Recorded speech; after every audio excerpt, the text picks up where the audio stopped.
Yo recibo a Emil Chireno. Emil, que siempre y últimamente, Emil como que tiene muchas cosas, pero hoy Emil está aquí y trajo su tema preparado. Emil, buenas noches. Buenas noches, buenas noches. Tú sabes que yo más que traer los temas preparados, y yo sé que el nombre está enigmático, porque usualmente son cosas que quedan como más claras, pero relación entre economía y política, eso puede ser cualquier cosa. Pero yo no lo veo como un tema preparado, yo lo veo como un diálogo. Contigo, porque contigo yo siento que también aprendo y que en nuestras elucubraciones salen cosas interesantes que al público le gusta. ¿Qué es lo que yo digo cuando hablo de esta nueva relación entre política y economía? Yulisa, si hay algo a lo que le hemos tenido miedo siempre y que los políticos le tienen miedo, porque es una causa de inestabilidad siempre, la inflación. O sea, desde que los precios empiezan a subir, hay problemas. Claro, la inflación puede llevarse gobiernos en cuenta. Se ha llevado muchos gobiernos. Pero en muchos países. Y también ha sido la madre de regímenes totalitarios y autoritarios. Sí. Mire el caso clásico que ponen en todos los libros de Relación Internacional y de Economía de Alemania en el 1920 y todo lo que pasó en el periodo entre las dos guerras. Sí. Cómo esa crisis y una inflación de mil y tantos % llevó al populismo de Adolf Hitler y el Partido Nacional Socialista al poder. O sea, la inflación siempre es como la antesala o de una crisis profunda o de un proceso revolucionario que trae cambios. Entonces, Sí está íntimamente ligada con la política. lo está. Pero en algunos países pareciera que algunos gobernantes no están tomando con la debida seriedad este asunto. ¿Y por qué? Nacional que tomaría cualquier banco central y que tomaría cualquier gobierno es que cuando los precios empiezan a subir, pues se adopten las herramientas de política macroeconómica necesarias para controlar el alza de los precios. Pero vamos a ponerte tres casos interesantes. Estados Unidos. Estados Unidos tiene los niveles de inflación más altos que ha visto desde principios de los 80. Más de un 7%. Pero al mismo tiempo los americanos están enfrascados en un debate sobre el supuesto plan de estímulo adicional y de gasto en infraestructura que va a aprobar el gobierno de Biden, algo que probablemente tenga una consecuencia en este proceso inflacionario que se está dando.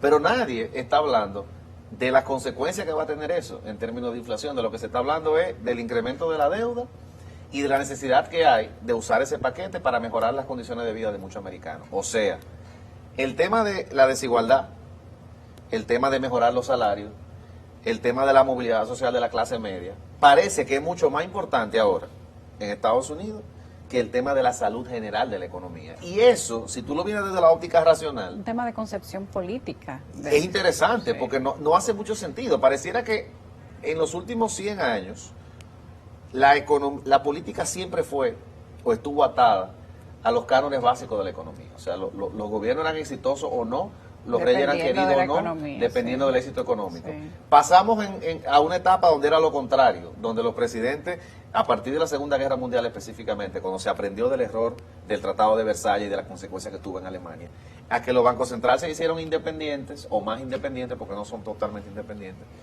y los políticos se tomaban muy en serio la alza de precios. ¿Por qué? Porque el éxito económico, Y los gobernadores de los bancos centrales empezaron a tener más poder político. más poder político también, y era más respetado, figura superestrella. Se convirtieron en superestrellas. Superestrella.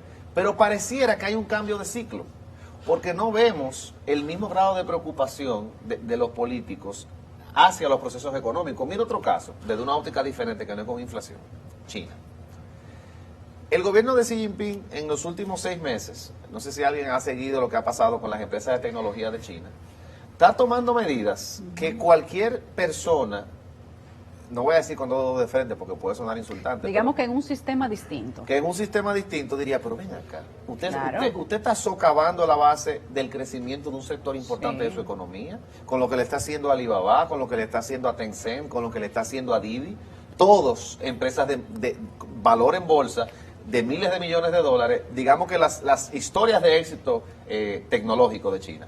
Pero el Partido Comunista entiende de China que llegó la hora de redistribuir la riqueza que se ha generado, se le está poniendo una carga social grandísima a las empresas, se espera que las empresas digan que voluntariamente van a gastar miles de millones de dólares en programas sociales y que le van a devolver un poco a la sociedad de lo que la sociedad le ha dado. Eso suena muy bien políticamente, pero económicamente, eso es lógico, es algo positivo. Yo no sé. Bueno, eso es típico de las prácticas autoritarias. Correcto. Pero prácticas autoritarias en un país que ha hecho del crecimiento económico y de la estabilidad de precios su marca y su buque insignia. Porque Sí. si hay un país Un capitalismo dentro del socialismo. ultra capitalista, China, que se ha preocupado por el crecimiento, es China. Pero parece que ahora la política, el liderazgo político de este nuevo Minimao que tenemos allá, Sedón, está por encima de lo que al país económicamente le beneficia. Lo mismo está pasando en Turquía, con Erdogan. Sí. Erdogan, que se ha salvado varias veces. Se ha salvado varias veces, pero el país va por un derrotero económico muy preocupante. La lira pierde valor todo el tiempo. Tengo amigos que han ido recientemente de vacaciones y es un paraíso. Y yo te voy a decir algo, a mí no me da vergüenza ni pena ni ningún tipo de carga moral negativa el decir que a mí me encanta ir de vacaciones en países donde hay mucha inflación.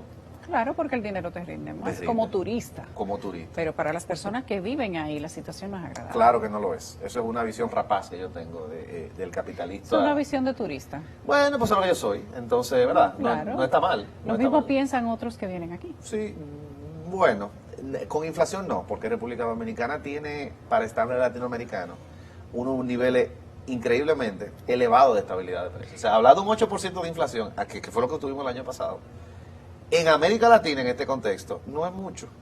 Pero con alza de moneda o con diferencia o depreciación de moneda, les conviene más a los turistas venir aquí porque tú le das más por dólar al cambio de pesos. Sí, eso es cierto, porque Entonces, la moneda vale se menos. siguen beneficiando. Claro. Cierto, pero lo que quiero decir es que eso no, lo que tenemos nosotros aquí comparado con América Latina realmente en muchos sentidos, a pesar de todos los problemas que hay aquí, es envidiable. Sí. El tema de la estabilidad de precios, porque en América Latina eso no existe. Yo de La hecho estabilidad de precio y la estabilidad política. me voy de vacaciones, sí, que es muy importante. Me voy de vacaciones en unos meses, otra vez.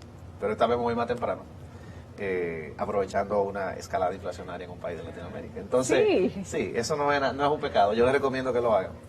Pero bueno, el tema, retomo, para no sonar quizás monotemático, es que ya no es un asunto de qué es lo que mindset.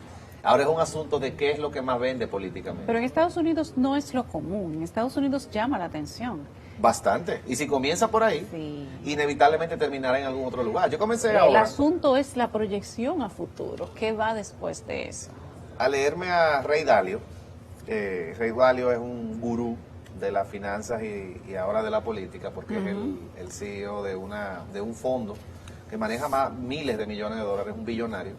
Y él escribió un libro publicado a final de año pasado sobre el nuevo orden mundial, visto desde la óptica económica, lo que él cree.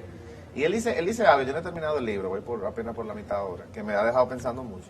Y él dice que nosotros estamos en un ciclo de transición, no solamente hacia una nueva redistribución del poder político, porque hay países más poderosos que otros y tal, sino a un cambio de ciclo en términos económicos. ¿Por qué?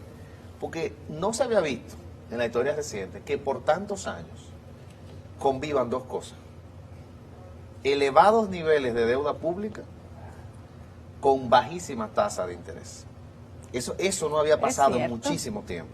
Entonces él dice que según él, ese es el primer paso que se da cuando hay un cambio sistémico fundamental sobre las economías más grandes del mundo. Está hablando de Estados Unidos indirectamente. Sí. O sea, está diciendo que eso fue lo que le pasó a los ingleses cuando dejaron de ser la potencia preeminente que eran luego de la Segunda Guerra Mundial y que Estados Unidos obtuvo. Él está prácticamente vaticinando que va a haber un cambio, poder, no disminución, sino solamente un cambio de paradigma, un cambio de ciclo, donde ya esa no va a ser la economía principal, sino que vendrá otra. Y sabemos, creemos que saber.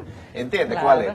Entonces, eso a mí me parece fascinante, porque yo no me he puesto a pensar, honestamente, en eso, en cómo definitivamente nosotros estamos en un cambio de ciclo. Y uno que ve las cosas a escala global, porque yo eso es lo que me gusta analizar y pensar siempre, ¿no? Salir un poquito de aquí. Oye, ver que hoy más de 25 países tienen deuda pública que supera 3 veces el tamaño de su economía. Eso no se había visto en los últimos 50 años. En los 90 no había ningún país cuya deuda pública fuera 3 veces el tamaño de su economía. Hoy hay 25. Desde luego que hay una combinación de factores, porque hay pandemia, y la pandemia ocasionó una situación para todo el mundo de endeudamiento enorme. Y eso ha cambiado mucho de los paradigmas de los economistas. Tú que conoces, tenemos muchos amigos economistas, y hubiese sido bueno tener un diálogo con los economistas en esto. tirilí, con el problema de la deuda pública elevada y las consecuencias que eso va a tener. Pero ese es otro paradigma. Y el compromiso del porcentaje del PIB, que antes preocupaba cuando estábamos cerca de un 50, pero resulta que ahora hay argumentos similares a ese que te dicen que no, que a pesar de que sí está más elevado, no tenemos por qué preocuparnos. Correcto. Y eso es un cambio de paradigma en la forma en que uno piensa el Estado, en la forma en que uno piensa la economía, sí, en la forma en que uno piensa la prudencia que deben tener los gobiernos. A mí lo que me preocupa de todo esto es que cuando tú dejas de actuar en base a lo que te conviene racionalmente como país, en base a lo que te da más productividad, en base a lo que te da más crecimiento, para actuar en base a la agenda política particular del gobernante de turno, quienes sufrimos somos todos. Porque a diferencia del desempleo, que afecta al que no tiene un ingreso, la inflación afecta a todo el mundo, al que tiene un ingreso y al que no lo tiene. Claro, porque todo se hace más caro, tu dinero vale menos, tus ahorros valen menos. Claro, y te dan menos por el mismo dinero que tú ganas. Y te dan menos por lo mismo que tú ganas, como bien dices. Entonces, eso es algo que a mí me parece interesante, ese desprendimiento que hay entre política y economía. Yo soy de los que prefiere que retornemos a la era. Al modelo anterior. Al correcto, donde la independencia de los bancos centrales, la estabilidad de precios y el crecimiento eran el norte. Yo siento que parte de la razón que está detrás, y esto es un aporte personal mío, es el tema de la prominencia que ha adquirido la desigualdad. O sea, ahora el tema del siglo XXI es ese, la concentración de capital en unos pocos y cómo redistribuimos hacia los demás. Ese es el tema del siglo XXI. Algunos te van a decir, antes te decían hace 10 años que redistribuir era un pecado, que tú eres un comunista. Ahora ya se está aceptando que se necesita un cierto grado de redistribución, pero ahora el debate es cómo lo hacemos. Algunos dicen, suben los impuestos, otros dicen, ayuda más a la gente. Hay algunos que defienden el ingreso mínimo universal básico. La idea de que hay que dar a todos los ciudadanos, para mí es una locura, pero hay gente que defiende eso también. Entonces, cuando no hay consensos, Yulisa, cuando hay tantas opiniones distintas y cuando la política está por encima de lo que le conviene o no a la gente, yo creo que estamos en la antesala de un mundo un poquito más complicado de lo que nosotros tuvimos los últimos años. Yo diría que más que un poquito. Gracias, Emil. Siempre es un placer tenerte aquí en 55 minutos.